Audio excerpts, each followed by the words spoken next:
Большинство путешествий в Венецию начинается здесь. Вы выходите из дверей вокзала Санта-Лучия и сразу попадаете в другой мир. На противоположном берегу Гранд-канала вас встречает церковь Сан-Симеоне-Пикколо. Ее огромный зеленый купол кажется непропорционально большим для самого здания, но именно он задает масштаб всему, что вы увидите дальше.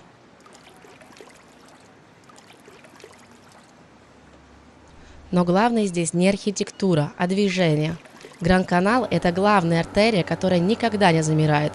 Вапоретто, частные такси, баржи с продуктами. Здесь нет привычного шума машин, только рокот моторов и плеск воды. В этом хаосе есть своя строгая логика, которую понимаешь не сразу.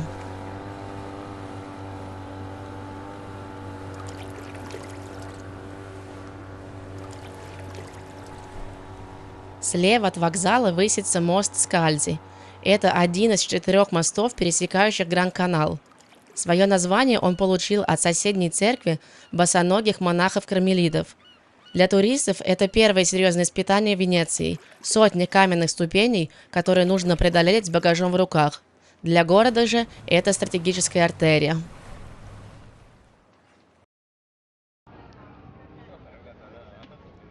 Наш план был идеальным – дойти пешком до площади Сан-Марко, пропитаться атмосферой, а оттуда уплыть на остров Мурано.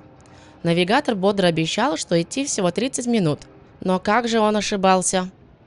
Венеция – это город бесконечных мостов, и у каждого моста есть ступеньки. 30 минут по навигатору превратились в несколько часов блужданий.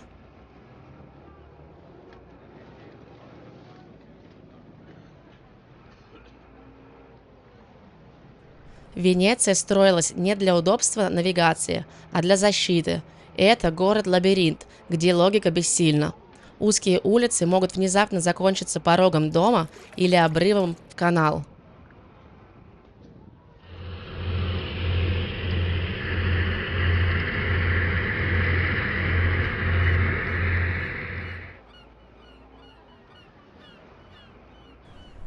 Жизнь в Венеции диктует свои правила даже в обычных вещах. Здесь нет просторных полей для футбола, поэтому полем становится вся улица, а воротами противоположный берег канала. Каждое падение мяча в воду – это техническая пауза, к которой здесь привыкли с детства. У венецианских детей свои навыки. Они знают течение воды не хуже капитанов Вапоретто. Спустя пару минут мяч выловлен, и игра продолжается.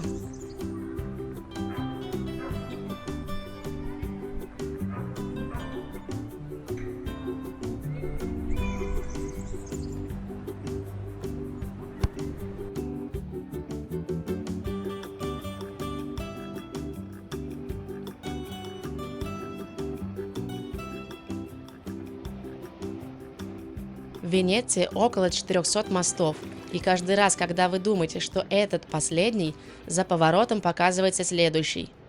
Мы плутали по узким переулкам, где едва можно разойтись двоим. Поднимали коляску на руки, спускали ее, снова поднимали. Но в этом и есть прелесть города. Здесь невозможно просто дойти из точки А в точку Б. Ты всегда находишь что-то новое. Скрытый дворик, сохнущее белье над головой или крошечный мостик через безымянный канал.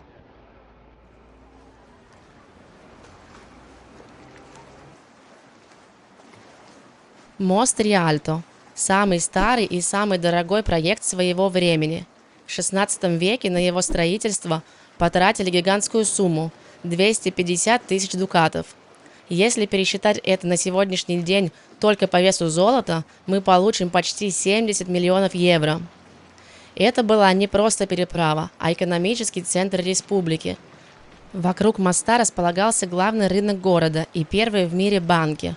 Конструкция из белого камня опирается на 12 тысяч деревянных свай, вбитых в илистое дно. Сегодня это самая перегруженная точка Венеции. Сюда стекаются все, от туристов с камерами до гондольеров, для которых проход под этой аркой – ежедневная рутина. Здесь лучше всего чувствуется масштаб Гранд-канала и интенсивность его движения.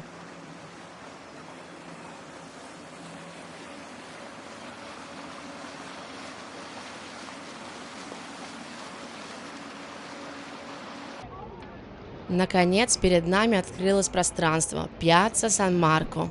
Здесь музыка льется прямо из воздуха. Живые оркестры у кафе создают ощущение, что ты внутри старого итальянского кино. Но главные герои здесь не туристы, а птицы. Чайки ведут себя как настоящие хозяева города. Гордые, шумные и очень уверенные в себе. А голуби, они здесь повсюду. Кажется, что они совсем не боятся людей и летают буквально над головами. Площадь Сан-Марко невозможно представить без птиц, но для города это ежедневная борьба. Голуби здесь полноправные жители. Веками они гнездятся в складках мраморных статуй, постепенно разрушая их своим присутствием. Кормить их запрещено уже почти 20 лет, но инстинкт туриста сделать тот самый кадр сильнее штрафов.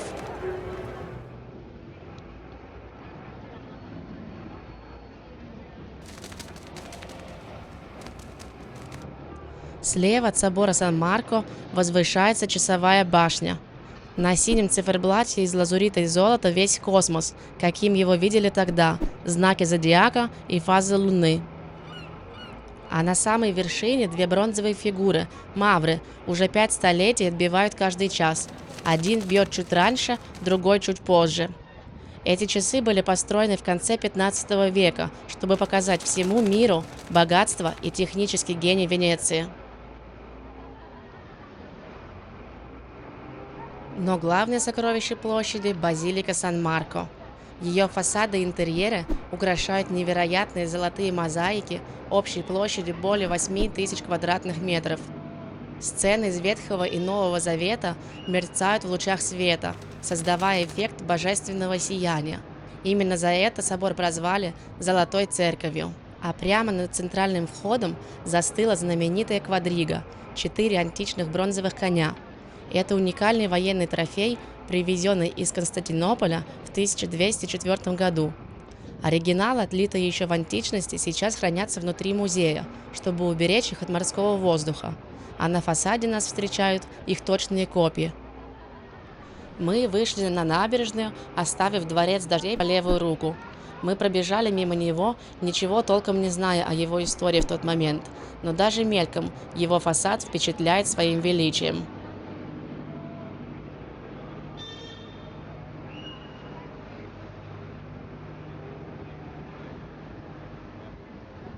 Мы перешли соломенный мост, лавируя в толпе туристов, и в тот момент даже не осознавали, что прошли в шаге от легенды. Оказывается, здесь спрятался мост вздохов и тюрьма, где сидел Казанова. В этом вся Венеция. Ты можешь бежать мимо великой истории, пытаясь просто не потеряться в лабиринте улиц и узнать о том, где был, только когда марафон по городу останется позади.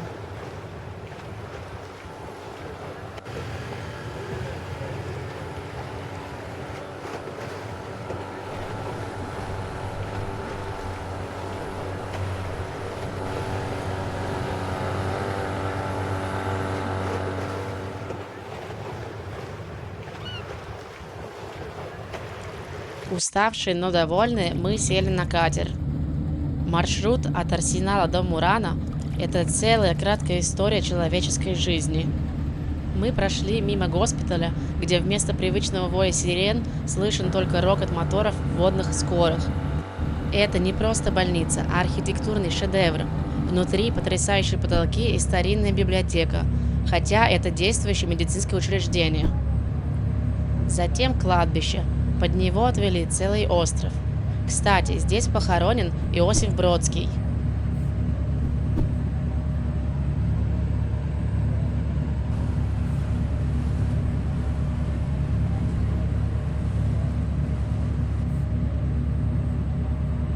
Главная цель поездки – увидеть работу мастеров-стеклодувов. Здесь повсюду расположены мастерские, которые бережно хранят секреты стеклоделия веками. Многие из них проводят открытые демонстрации. Мы зашли в одну из них.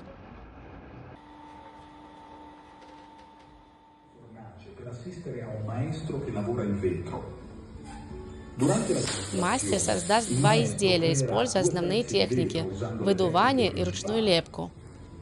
La soffiatura del vetro con una canna d'acciaio e la modellazione del vetro massiccio con strumenti tradizionali. Но прежде чем мы начнем, давайте погрузимся в историю, которая привела это искусство из глубин веков на остров Мурану. Существует две версии того, как венецианцы начали работать со стеклом. Одна легендарная, другая основана на реальных торговых связях с Востоком. Стекло было известно еще древним египтянам, но легенда его открытия венецианцами особенно красива. Partiamo dalla leggenda perché scopriremo come i veneziani hanno iniziato a produrre il vetro. Si dice che alcuni veneziani Говорят, что моряки разожгли костер на песке, используя вместо камней куски соды. Под действием жара сода вступила в реакцию с песком, и из-под костра потекла таинственная прозрачная жидкость. Технически это почти невозможно в обычных условиях, но это дает нам напоминание формулы. Стекло – это союз огня и песка. Венецианцы столкнулись с вызовом. Песок плавится при 1700 градусах Цельсия, но печи того времени не могли выдать такой жар. Решение нашлось в добавлении соды, которая снижает температуру плавления до 1400 градусов Цельсия.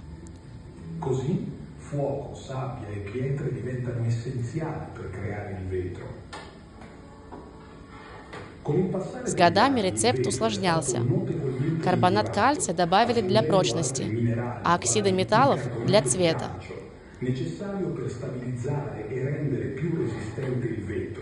Nonché ossidi metallici per colorare il vetro, quali l'ossido di cobalto per fondere in blu, ossido di Кобальт дает глубокий синий, медь и железо – зеленый, а золото – роскошный красный.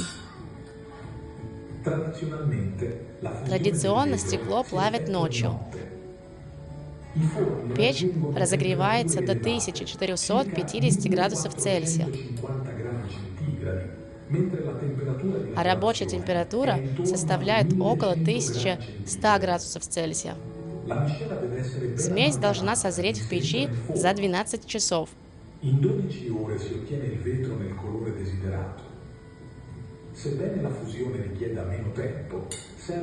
Самый важный этап – отдых.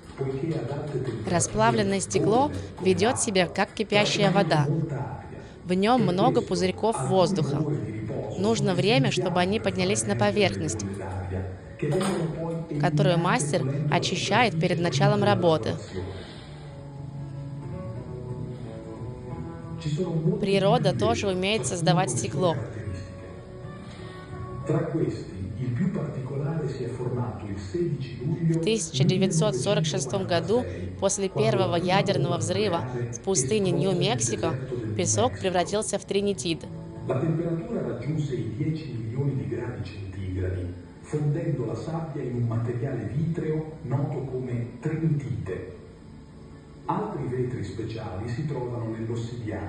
В природе мы встречаем обсидиан, вулканическое стекло, и фульгурит, который рождается, когда молния бьет в песок, разогревая его до невероятных 30 тысяч градусов Цельсия.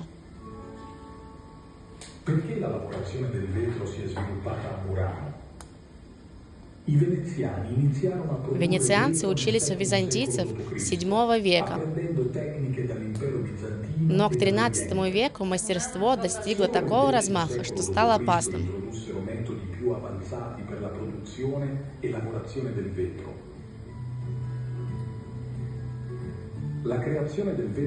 Создание шедевра – это работа команды из 4 человек. Маэстро – главный мастер, второй мастер – первый помощник и 2 подмастерья.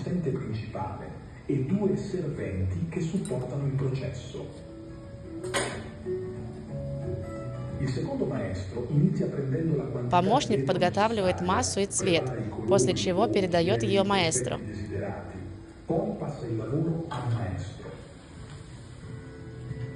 Но самая деликатная фаза наступает в конце. Готовые изделия отправляются в печь для обжига, где температура медленно падает с 650 градусов Цельсия a quell'ambiente in 18 до ore. комнатной в течение 18 Questo часов. tempo aumenta per pezzi più spessi, poiché il raffreddamento deve essere uniforme Чем толще dentro e стекло, fuori тем il дольше vetro. оно остывает. Un acquario in Например, vetro стеклянный con uno аквариум strato richiede может circa остывать una целую settimana di неделю. raffreddamento a causa del notevole spessore. Quindi più lo spessore aumenta, più deve aumentare il tempo di raffreddamento.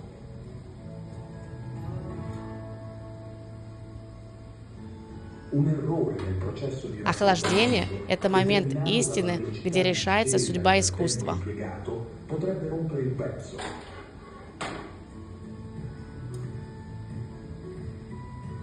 Il Ошибка в raffreddamento графике è la охлаждения на parte più пару delicata градусов, del и nostro вся lavoro, работа целого perché дня un errore разлетится in в uno di questi дребезги. due fattori può danneggiare tutta la produzione del giorno.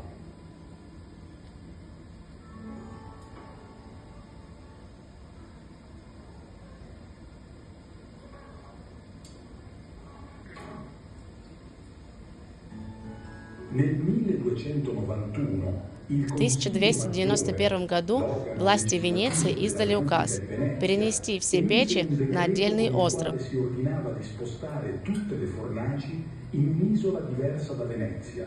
Questo per limitare Город il был rischio di деревянным, incendio. и страх перед пожарами, La которые basilica di уже San Marco повреждали fu собор danneggiata dal Сан-Марко, fuoco nel был слишком велик. 954 e nel 976 e pertanto si scelse una vicina isola che potesse ospitare tutte le fornaci senza ulteriori pericoli. Так остров Мурано стал закрытой стеклянной республикой.